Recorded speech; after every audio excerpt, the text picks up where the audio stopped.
কি বলিব আজি ভাই দুঃখের কথা, বুকে আমার বড় যে ব্যথা।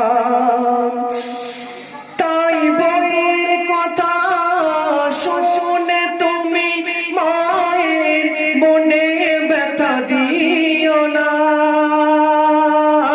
তাই বইয়ের কথা শুনে তুমি মায়ের মনে ব্যথা দিও না।